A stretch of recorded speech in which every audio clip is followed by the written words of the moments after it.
My sister-in-law gave my daughter a phone as a gift. I found out she'd been texting her for months saying, "I wish you were my daughter." 3 weeks later, she tried to take her from school. And when that didn't work, she came for her at night. My sister-in-law Evelyn has always believed she was owed a child, and when she couldn't have one, she made it everyone else's problem. When my cousin announced her pregnancy at Easter dinner, Evelyn said, "Must be nice to not even have to try," loud enough for the whole table to hear. She made every baby shower about herself. She'd show up with a tight smile and say things like, "You're so lucky you get to use all these gifts. I have a whole nursery sitting empty at home. But this isn't about me. Today's about you. I'll just sit here and be happy for you like I always do." Nobody ever told her to stop because they felt too guilty. Then there was my daughter Amy. Evelyn had been cold toward all the other nieces and nephews, but for some reason she showered Amy with attention. Gifts every time she saw her. Special trips, just the two of them. Treats she knew I didn't allow. She bought my daughter's love, and it worked. I didn't like it from the start. And I honestly had every reason not to, because she went behind my back and did the one thing I told everyone in this family not to do. She even had the audacity to smile in my face after I called her out on it. But Evelyn didn't care about my rules.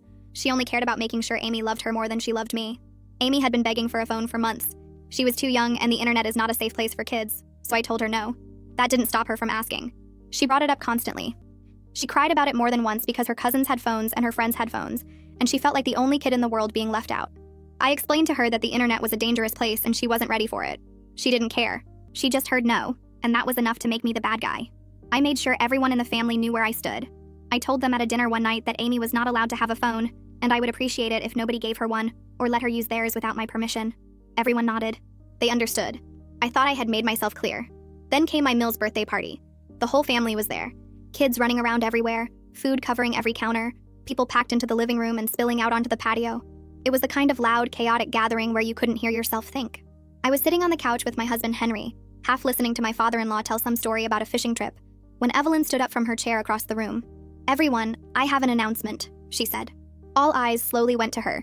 She stood there soaking it in, waiting until she had everyone's full attention before she started talking. "I just want to take a moment to talk about someone really special to me," she said. I remember feeling my shoulders tense. I don't know why. She hadn't done anything yet, but something about the way she was standing there, the way she was smiling, made my chest tight. "My niece Amy," Evelyn continued, "is the sweetest, most amazing little girl I have ever known.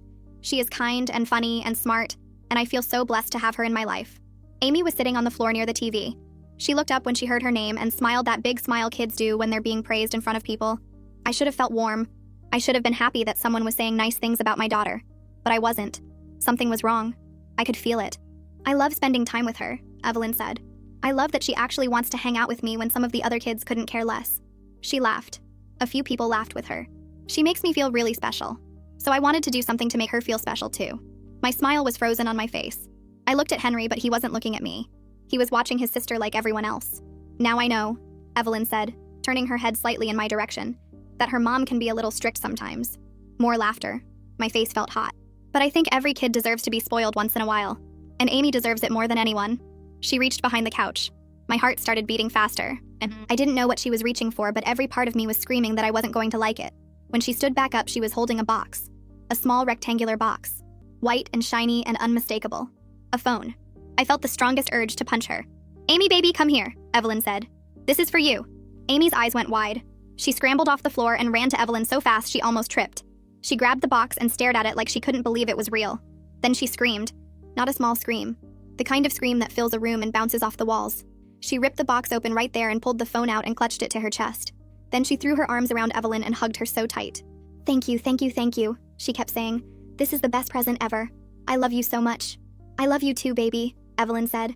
She was looking right at me over Amy's shoulder, still smiling, eyes sharp. She knew exactly what she had just done. Everyone started clapping. My MIL had her hand on her chest saying how sweet it was. My FIL was nodding. The aunts and uncles were smiling like they had just witnessed the most heartwarming moment. Nobody looked at me. Nobody remembered the conversation we had just weeks ago. I sat there and said nothing, even though I wanted to walk over there and take the phone out of Amy's hands and ask Evelyn what made her think this was okay.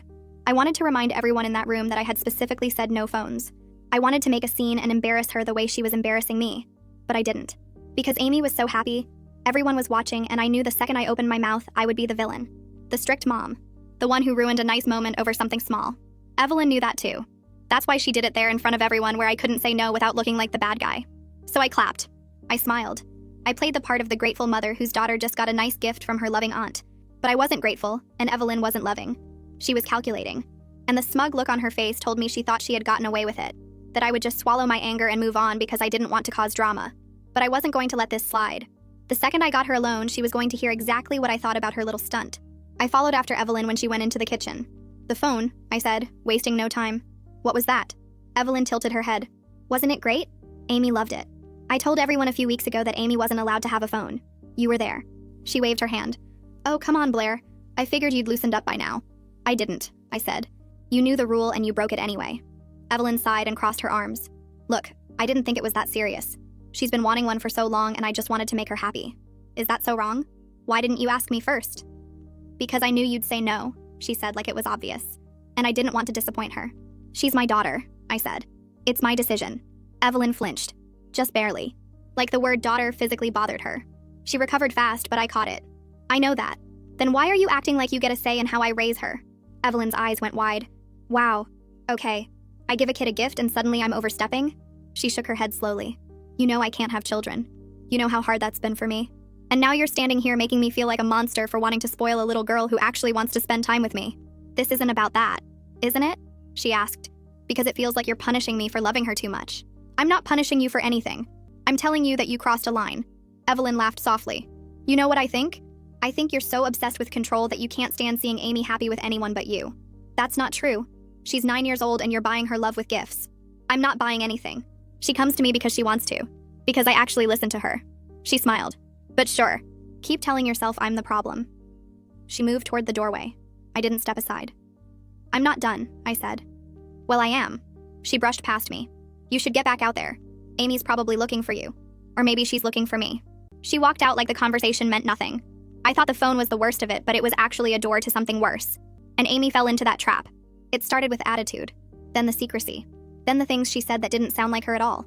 My sweet girl was turning into someone I didn't recognize and I couldn't figure out why. I should have known it was because of that damn phone. The first thing I did when we got home from the party was sit Amy down and tell her we needed to talk about the phone. I told her she could keep it, but there were going to be rules. No using it after 8 p.m., no downloading apps without asking me first, no taking it to school.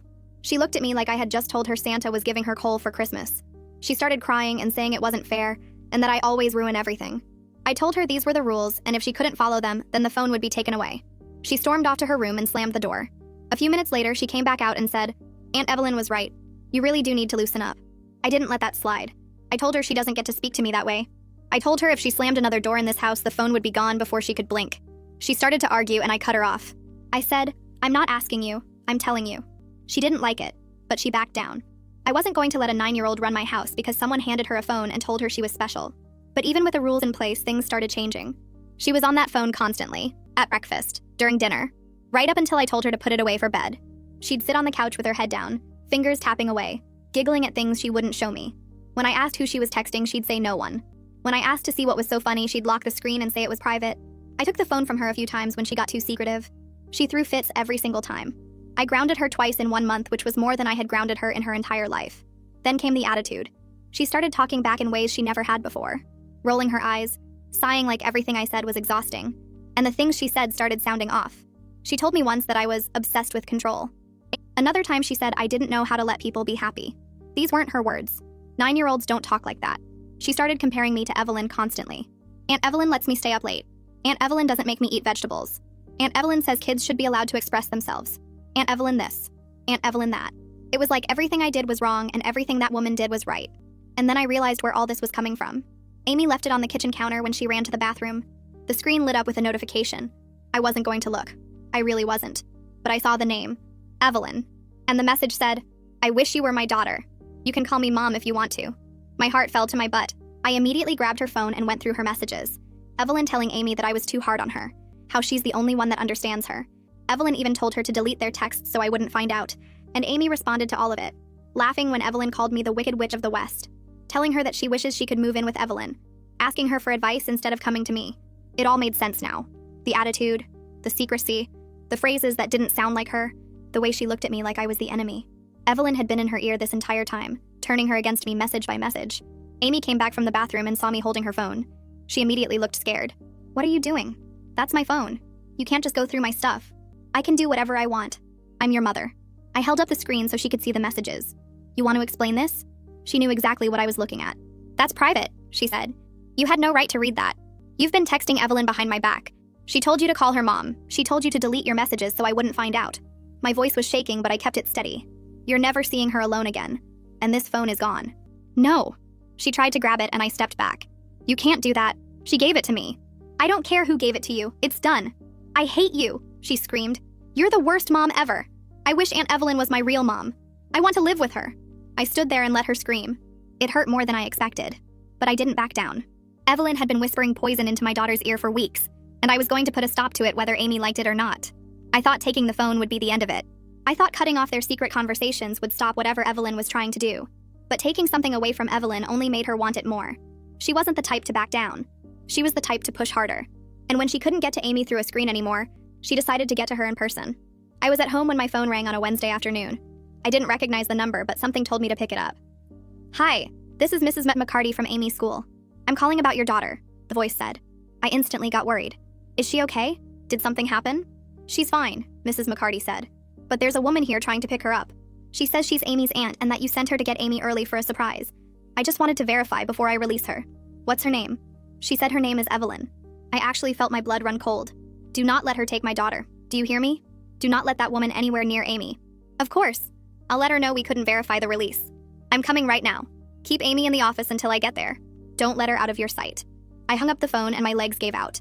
I had to grab the kitchen counter just to stay upright. She went to the school. This wasn't about ice cream or spending time together. This was Evelyn trying to take my daughter behind my back. What was her plan? Take Amy for the afternoon and pretend it was innocent? Keep her overnight? Not bring her back at all?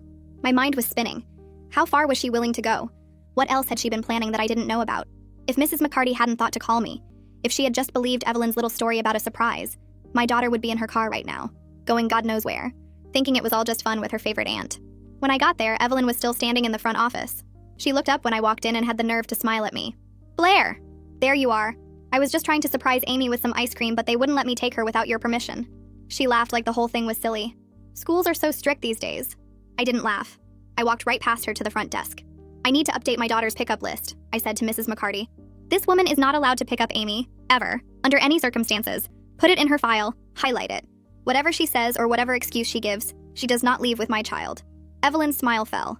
Blair, come on. I was just trying to do something nice. You showed up at my daughter's school without telling me. I turned to face her. You tried to take her without my permission. That's not nice. That's insane. It wasn't a big deal. I just wanted to spend some time with her. You're not allowed to see her. My feet moved closer to her before I could stop them. Stay away from my daughter.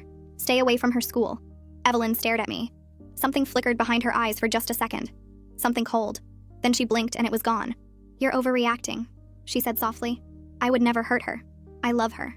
That's the problem. She didn't say anything else, just walked out of the office like she hadn't just tried to take my child from school without my knowledge. My whole body was shaking. Mrs. McCarty asked if I was okay and I couldn't even answer her.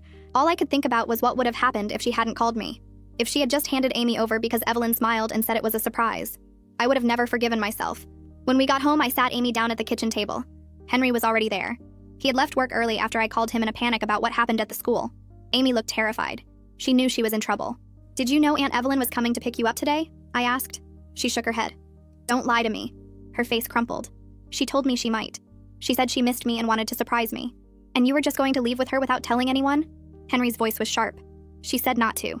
Amy whispered, then looked at me as she said if I told you, you'd ruin it like you always do. Those words hit me like a slap. Henry looked at me and I could see the anger building in his face. What else has she told you? Amy went quiet. She was picking at her fingernails and wouldn't look at either of us. I got up and grabbed her phone from where I had hidden it in the kitchen drawer. If she wasn't going to speak, these messages would speak for her. I unlocked it and started scrolling. Henry came around to look over my shoulder. That's when I saw them. Photos I hadn't noticed before buried in the message thread. A bedroom with pink walls and a white canopy bed. Stuffed animals covering the shelves. A closet full of clothes with the tags still on them. A desk with coloring books and art supplies arranged perfectly. What is this? I turned the screen to Amy. She wouldn't look at me. It's my room. Your room is upstairs. My room at Aunt Evelyn's house, she said quietly. She made it for me. Henry grabbed the phone from my hand. He was scrolling through the photos. His face was getting redder with each one. Then he stopped. Blair, look at this. He showed me the screen. Under one of the photos, Evelyn had written, "Your room is ready whenever you are. You don't have to wait for permission. If you ever feel scared or unsafe, just call me. I'll come get you. Day or night. I'll always come get you." I wanted to throw up. Henry's hand was shaking. She told you that you could leave whenever you wanted? He asked Amy. That you could just call her and she'd come get you? Amy nodded. She said she would be a better mom than you. That I belong with her. Henry put the phone down on the table. He looked at me and I could see it in his face. The realization.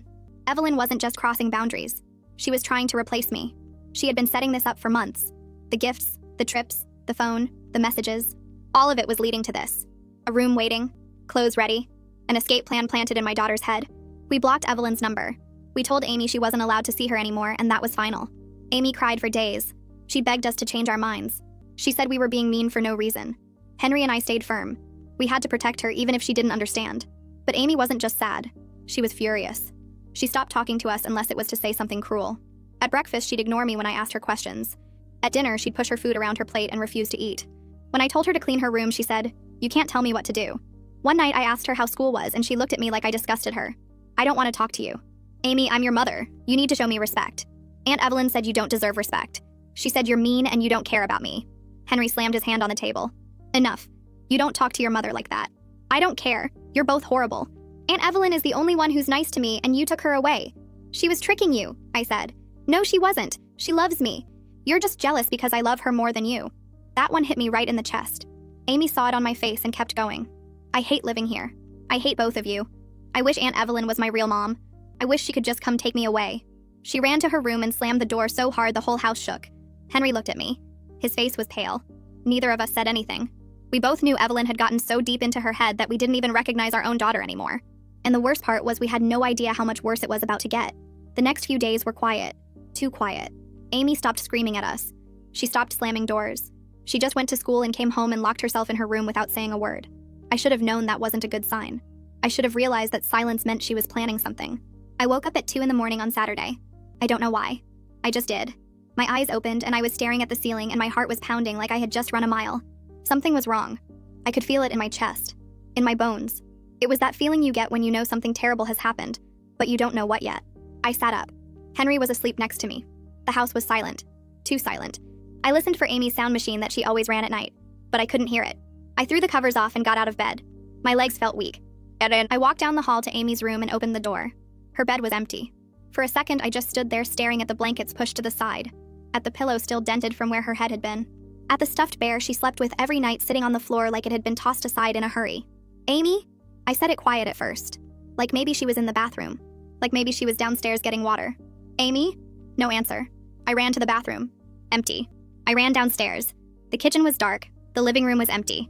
I checked every room, every closet, every corner. She wasn't there. "Amy!" I was screaming now. I didn't care if I woke up the whole neighborhood. "Amy, where are you?" Henry came running down the stairs. "What's wrong? What happened?" "She's gone. Amy's gone." "What do you mean she's gone?"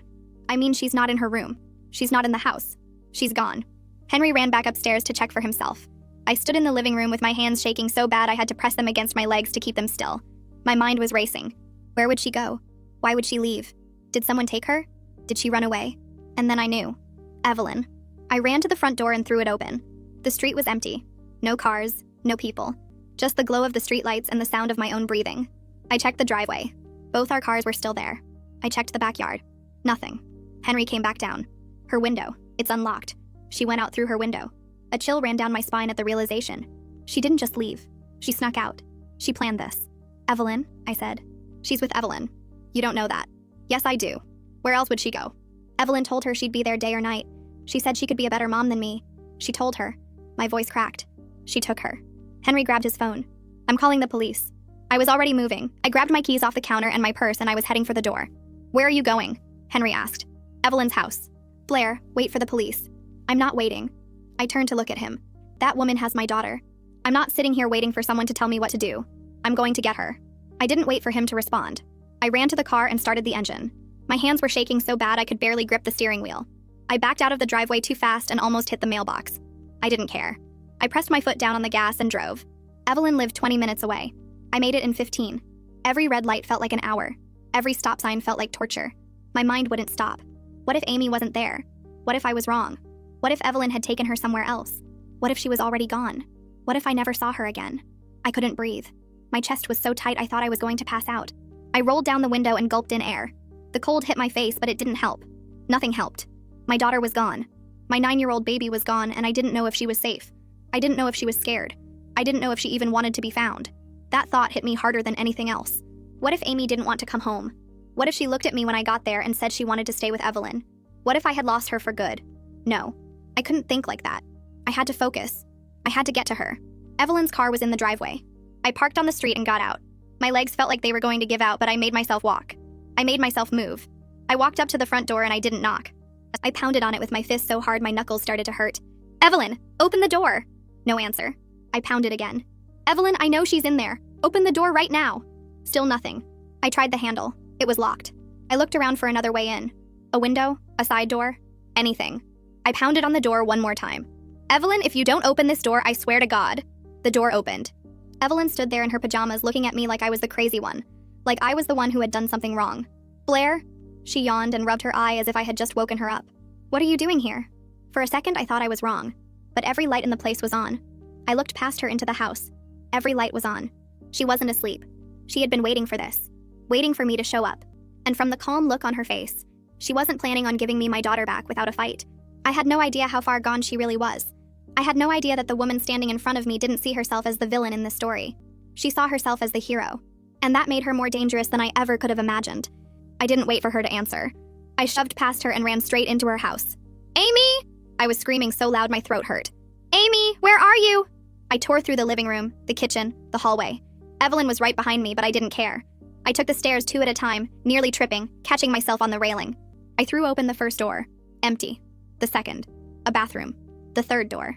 And there she was. Amy was sitting on the white canopy bed I had seen in the photos. The pink walls. The stuffed animals everywhere. The desk with art supplies. She was wearing pajamas I didn't recognize. New ones. She looked up when I burst in and her eyes went wide. Mom? I ran to her and grabbed her and pulled her into my arms. My whole body was shaking. Oh my God, Amy. Are you okay? Did she hurt you? I was running my hands over her face, her arms, checking for injuries, for anything wrong. I'm fine. Why are you here? Amy tried to pull away, but I held on tighter. Why am I here? Amy, you disappeared from your room. We didn't know where you were. We thought... My voice cracked. We thought something terrible happened to you. Evelyn appeared in the doorway. Her face was calm, but there was something fierce in her eyes. You need to leave my house, Blair.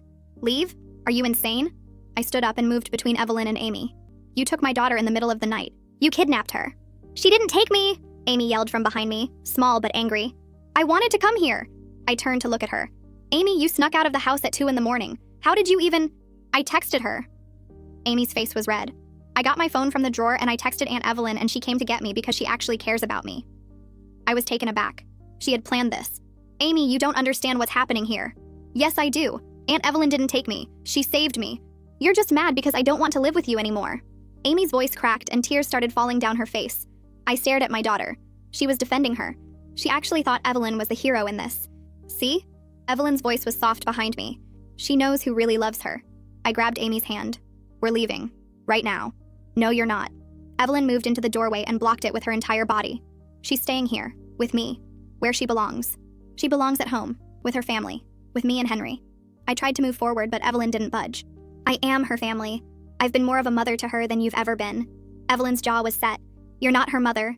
You're her aunt. And you're sick. You need help. I could feel the panic rising in my chest. She was 6 years old the first time I knew. Really knew. We were at the park and she fell off the swings and ran straight past you to me. She wanted me to make it better. And when I held her, I realized she was supposed to be mine. That's when I understood. She wasn't meant for you. She was meant for me. Evelyn's voice was eerily calm. She said these things like they were facts. Like the sky was blue. Like water was wet. So you decided when she was 6 that my daughter belonged to you? Do you hear how insane that sounds? I was trying to keep my voice steady, but it was shaking. It's not insane. It's the truth. After that day, I started noticing everything. She smiled bigger with me. She laughed more. She chose to sit next to me at family dinners. She was choosing me.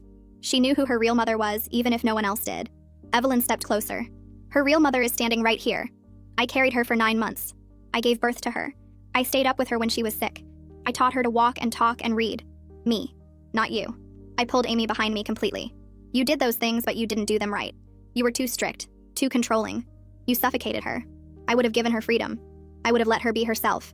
Evelyn was advancing on us now. You would have spoiled her. You would have turned her into someone who thinks the world revolves around her. That's not parenting. That's manipulation.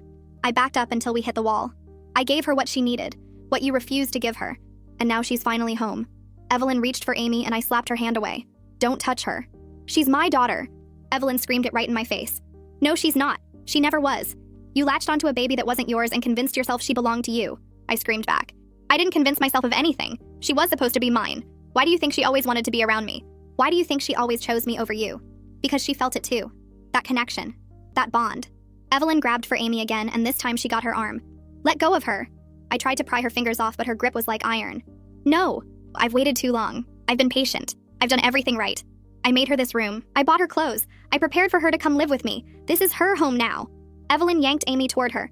This is kidnapping. This is insane. You told a 9-year-old to sneak out of her house in the middle of the night. I pulled Amy back toward me. I rescued her. She called me. She asked me to save her from you. What was I supposed to do? Leave my daughter in a house where she's miserable? Evelyn's face was red and covered in sweat. She's not miserable. You made her think she was miserable. You spent months planting that in her head. I was pulling as hard as I could, but Evelyn wouldn't let go. I didn't plant anything. I opened her eyes. I showed her what a real mother looks like. Evelyn yanked harder, and Amy cried out, "You're hurting her. Evelyn, you're hurting her." I could see the pain on Amy's face. Stop it. Both of you stop. Amy was crying between us. I'm not hurting her. I would never hurt my daughter. You're the one hurting her by trying to take her away from me. Evelyn's eyes were completely wild now. She's not your daughter. Say it. Say she's not your daughter. I was screaming in her face. She is. She's mine. I don't care what biology says. I don't care who gave birth to her. She's mine. I claimed her. I loved her. I prepared for her. That makes her mine. Evelyn pulled so hard we all stumbled into the hallway. I managed to get us to the stairs. Evelyn was clawing at me, at Amy, trying to pull her back. You can't have her. She's mine. Do you know what it's like to want something so badly it makes you sick? To watch everyone else get the one thing you can't have? I deserve this. I deserve her. You don't deserve anything. You're trying to steal my child. We were halfway down the stairs now. I'm not stealing her. She came to me. She wanted me. That means she's mine now. That means I get to be her mother. Evelyn grabbed the back of my shirt and yanked. You're delusional. You need to be locked up. I kicked back and hit her shin. She stumbled but didn't let go. Mom, please. Amy was sobbing. Please, just let me stay. I want to stay with Aunt Evelyn. No, absolutely not. I pulled Amy down the last few stairs. That's when the door burst open. Police, show me your hands. 3 officers rushed in with Henry right behind them. Police, let go of the child. The first officer moved toward us fast. Evelyn was still holding Amy's arm. She looked at the officers with pure terror. No, you can't take her. She's mine. She finally came home to me. You can't take my daughter. Ma'am, release the child right now. The officer's hand moved to his belt. I can't. Don't make me let go. Please. She's all I have. She's the only thing I've ever wanted. She's my daughter. She's supposed to be with me. Evelyn was shaking all over. Ma'am, last warning. Evelyn looked at Amy. You're mine. You know that, right? You'll always be mine, no matter what happens. Then 2 officers pulled her hands off and she collapsed to the floor screaming, No, she's mine. Give her back to me. She's my baby. She chose me. She wanted me. That makes her mine. I grabbed Amy and pulled her away. Henry wrapped his arms around both of us. Evelyn was still on the floor being restrained and she was sobbing so hard she could barely breathe. She's mine. She was supposed to be mine. Please don't take my daughter away. The paramedics came and took Evelyn to a psychiatric facility. She was still crying about her daughter when they loaded her into the ambulance. Amy watched from Henry's arms and didn't say a word. The police took our statements. They said Evelyn would be evaluated and we'd hear from them soon. The drive home was silent. Amy sat in the back seat staring out the window like she was trying to process what just happened. For the next few days, she barely spoke to us. She'd eat her meals in silence and go straight to her room. I didn't push her. I figured she needed time to work through everything on her own. Then slowly she started asking questions. Why did Aunt Evelyn have a room for her? Why did she tell her to sneak out? Why did she say I was mean when I was just trying to protect her? Each question felt like progress, like she was starting to see the truth. A week later, she crawled into bed with me early in the morning. Her eyes were red like she'd been crying. Mom? She whispered. I'm sorry. I'm really sorry. I pulled her close and held her while she cried. I know, baby. I know. That's when I knew we were going to be okay, especially because Evelyn got admitted to a psych ward.